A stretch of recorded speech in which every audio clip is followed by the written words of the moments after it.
Hi everyone, welcome back to Ayush Priya vlog. ಇವತ್ತಿನ ಬ್ರೇಕ್ಫಾಸ್ಟ್ಗೆ ನನ್ನ ಫೇವ್ರೆಟ್ ಗೀ ರೈಸು, ಹಾಗೆ ಅದಕ್ಕೆ ಕಾಂಬಿನೇಷನ್ ಆಗಿ ವೆಜ್ ಕರಿನ ಮಾಡ್ತಾಯಿದ್ದೀನಿ. ಫಸ್ಟು ನಾನು ಗೀ ರೈಸ್ನ ಮಾಡ್ಕೊಬಿಡ್ತೀನಿ. ಕುಕ್ಕರೆಲ್ಲ ಕೂಗಿ ವಿಷಲ್ ಇಳಿಯೋ ತನಕ ಗ್ರೇವಿನ ಮಾಡ್ಕೊಬೋದು ಅಂಥೇಳಿ. ಇದಕ್ಕೆ ನಾನಿಲ್ಲಿ ಒಂದೆರಡು ಈರುಳ್ಳಿ, ಒಂದೆರಡು ಹಸಿಮೆಣ್ಸಿನ್ಕಾಯಿ, ಸ್ವಲ್ಪ ಕೊತ್ತಂಬರಿ, ಪುದೀನ, ಮೆಂತ್ಯ ಇದಿಷ್ಟನ್ನು ಕೂಡ ಕಟ್ ಮಾಡಿ ಇಟ್ಕೊಂಡಿದ್ದೀನಿ. ಕುಕ್ಕರ್ಗೆ ಒಂದು 8ರಿಂದ 10 ಸ್ಪೂನಷ್ಟು ಎಣ್ಣೆನ ಹಾಕ್ಕೊಳ್ತಾ ಇದ್ದೀನಿ. ಗೀ ರೈಸ್ಗೆ ಎಣ್ಣೆ ಸ್ವಲ್ಪ ಜಾಸ್ತಿ ಇದ್ದರೆ ಚೆನ್ನಾಗಿರುತ್ತೆ. ಎಣ್ಣೆ ಎಲ್ಲ ಬಿಸಿ ಆದಮೇಲೆ ಇದಕ್ಕೆ ಸ್ಪೈಸಸ್ನ ಹಾಕ್ಕೊಳ್ಬೇಕು. ಒಂದು ಅರ್ಧ ನಿಮಿಷ ಸ್ಪೈಸಸ್ನ ಫ್ರೈ ಮಾಡ್ಕೊಂಡಾದಮೇಲೆ ಹಸಿಮೆಣ್ಸಿನ್ಕಾಯಿ ಹಾಗೆ ಈರುಳ್ಳಿನ ಹಾಕಿ ಗೋಲ್ಡನ್ ಬ್ರೌನ್ ಕಲರ್ ಬರೋವರೆಗೂ ಕೂಡ ಚೆನ್ನಾಗಿ ಇದನ್ನು ಫ್ರೈ ಮಾಡ್ಕೊಳ್ಬೇಕು. ನನಗಂತೂ ಗೀ ರೈಸ್ ಅಂದರೆ ತುಂಬಾ ಇಷ್ಟ. ದಿನದಲ್ಲಿ 3 ಟೈಮ್ ಕೂಡ ಗೀ ರೈಸ್ನ ಕೊಟ್ಟರೆ ತಿಂತೀನಿ ನಾನು. ಅದರಲ್ಲೂ ಅದು ಕಾಂಬಿನೇಷನ್ ಆಗಿ ಚಿಕನ್ ಇದ್ರಂತೂ ತುಂಬಾ ಇಷ್ಟ ಆಗುತ್ತೆ. ಬಟ್ ಈ ಥರ ವೆಜ್ ಗ್ರೇವಿನೂ ಕೂಡ ಚೆನ್ನಾಗಿರುತ್ತೆ. ಬಟ್ ಚಿಕನ್ ಅಂದರೆ ಸ್ವಲ್ಪ ಜಾಸ್ತಿ ಇಷ್ಟ ಆಗುತ್ತೆ ಅಷ್ಟೇ. ಈಗ ಈರುಳ್ಳಿ ಒಂದು 50% ಫ್ರೈ ಆಗಿದೆ. ಈಗ ಇದಕ್ಕೆ ನಾನು ಕೊತ್ತಂಬರಿ, ಪುದೀನ, ಮೆಂತ್ಯ ಇದಿಷ್ಟನ್ನು ಕೂಡ ಹಾಕ್ಕೊಳ್ತಾ ಇದ್ದೀನಿ. ಈಗ ಈರುಳ್ಳಿ ಎಲ್ಲ ಚೆನ್ನಾಗಿ ಫ್ರೈ ಆಗಿದೆ. ಈಗ ನಾನು ಶುಂಠಿ ಬೆಳ್ಳುಳ್ಳಿ ಪೇಸ್ಟ್ನ ಹಾಕ್ಕೊಳ್ತಾ ಇದ್ದೀನಿ. ಈರುಳ್ಳಿ ಚೆನ್ನಾಗಿ ಫ್ರೈ ಆದಮೇಲೆ ಶುಂಠಿ ಬೆಳ್ಳುಳ್ಳಿ ಪೇಸ್ಟ್ ಹಾಕಬೇಕು. ಇಲ್ಲ ಅಂದರೆ ಏನಾಗ್ಬಿಡುತ್ತೆ ಅಂತ ಹೇಳಿದ್ರೆ ಶುಂಠಿ ಬೆಳ್ಳುಳ್ಳಿ ಪೇಸ್ಟ್ ಎಲ್ಲ ತಳ ಹಿಡಿಯುತ್ತೆ, ಈರುಳ್ಳಿ ಚೆನ್ನಾಗಿ ಫ್ರೈ ಆಗೋದಕ್ಕಾಗೋದಿಲ್ಲ. ಹಾಗಾಗಿ ಈರುಳ್ಳಿ ಎಲ್ಲ ಚೆನ್ನಾಗಿ ಫ್ರೈ ಆದಮೇಲೆ ಶುಂಠಿ ಬೆಳ್ಳುಳ್ಳಿ ಪೇಸ್ಟ್ನ ಹಾಕಿ ಅದರಲ್ಲಿರೋಂಥ ಹಸಿ ವಾಸನೆ ಹೋಗೋವರೆಗೂ ಕೂಡ ಚೆನ್ನಾಗಿ ಇದನ್ನು ಫ್ರೈ ಮಾಡ್ಕೊಳ್ಬೇಕು. ಇದಾದಮೇಲೆ ಬೇಕಾಗಿರೋಷ್ಟು ನೀರು ಹಾಗೆ ರುಚಿಗೆ ಬೇಕಾಗಿರೋಷ್ಟು ಉಪ್ಪು ಎರಡನ್ನೂ ಹಾಕಿ ಒಂದೆರಡು ಕುದಿ ಬಂದಮೇಲೆ ಅಕ್ಕಿನ ಹಾಕಿ 2 ವಿಷಲ್ ಕೂಗಿಸ್ಕೊಂಡ್ರೆ ಗೀ ರೈಸ್ ರೆಡಿ ಆಗುತ್ತೆ. ಗೀ ರೈಸು ಸ್ವಲ್ಪ ಉದ್ರಾಗಿದ್ದರೆ ಚೆನ್ನಾಗಿರುತ್ತೆ. ಹಾಗಾಗಿ ನೀರನ್ನು ಜಾಸ್ತಿ ಹಾಕ್ಕೊಳ್ಳೋದಕ್ಕೆ ಹೋಗ್ಬೇಡಿ. ನೆಕ್ಸ್ಟ್ ಈಗ ವೆಜ್ ಕರಿನ ಮಾಡ್ಕೊಳ್ತಾ ಇದ್ದೀನಿ. ಇದಕ್ಕೆ ಒಂದು ಪ್ಯಾನ್ಗೆ ಒಂದು 2ರಿಂದ 3 ಸ್ಪೂನಷ್ಟು ಎಣ್ಣೆನ ಹಾಕ್ಕೊಂಡು ಎಣ್ಣೆ ಬಿಸಿ ಆದಮೇಲೆ ಒಂದು 8ರಿಂದ 10 ಗೋಡಂಬಿನ ಹಾಕ್ಕೊಂಡು ಫ್ರೈ ಮಾಡ್ಕೊಳ್ತಾ ಇದ್ದೀನಿ. ಇದಾದಮೇಲೆ ಸ್ವಲ್ಪ ಶುಂಠಿ ಹಾಗೆ ಬೆಳ್ಳುಳ್ಳಿ ಇದನ್ನು ಹಾಕಿ ಒಂದು 30 ಸೆಕೆಂಡ್ಸ್ ಇದನ್ನು ಫ್ರೈ ಮಾಡ್ಕೊಳ್ತಾ ಇದ್ದೀನಿ.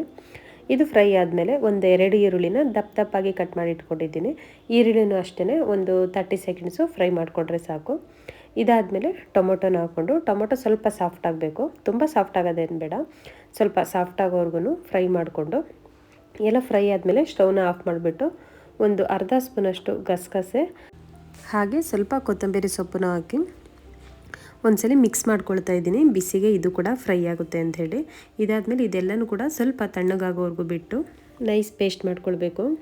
ಆ್ಯಕ್ಚುಲಿ ಇದನ್ನೆಲ್ಲ ಫ್ರೈ ಮಾಡಬೇಕಾದ್ರೆ 1-2 ಹಸಿಮೆಣ್ಸಿಕಾಯಿ ಸಹ ಹಾಕ್ಕೊಳ್ಬೇಕು. ಬಟ್ ನಂಗೆ ವೀಡಿಯೋ ಮಾಡ್ತಾ ಮರ್ತೇ ಹೋಗಿದ್ದೀನಿ ಹಸಿಮೆಣ್ಸಿಕಾಯಿ ಹಾಕಬೇಕು ಅನ್ನೋದನ್ನೇ.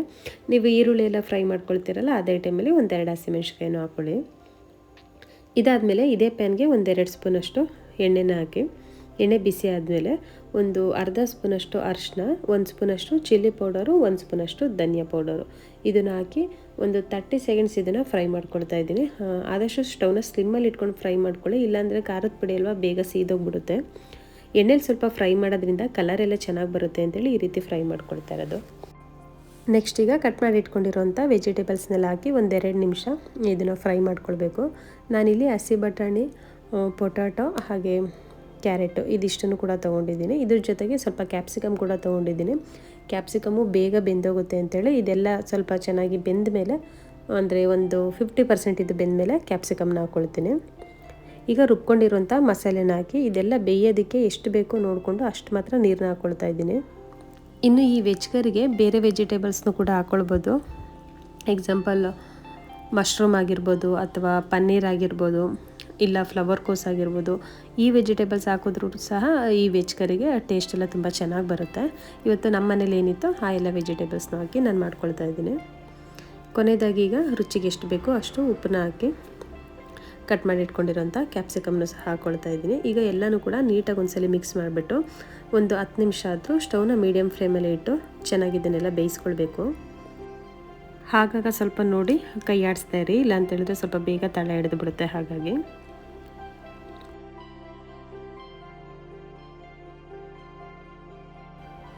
ಈಗ ಒಂದು 10 ನಿಮಿಷ ಚೆನ್ನಾಗಿದೆಲ್ಲ ಬೆಂದಿದೆ. ಕೊನೆಯದಾಗಿ ಇದಕ್ಕೆ ಒಂದು ಅರ್ಧ ಸ್ಪೂನಷ್ಟು ಗರಂ ಮಸಾಲ, 1 ಸ್ಪೂನಷ್ಟು ಫ್ರೆಶ್ ಕ್ರೀಮು, ಇದನ್ನು ನಾನು ಮನೇಲೇ ಮಾಡ್ಕೊಂಡಿರೋದು, ಹಾಲಿನ ಕೆನೆನ ಸಪ್ರೇಟಾಗಿ ಎಲ್ಲ ತೆಗೆದಿಟ್ಕೊಂಡು ಅದನ್ನು ಯೂಸ್ ಮಾಡ್ಕೊಳ್ತಾ ಇದ್ದೀನಿ.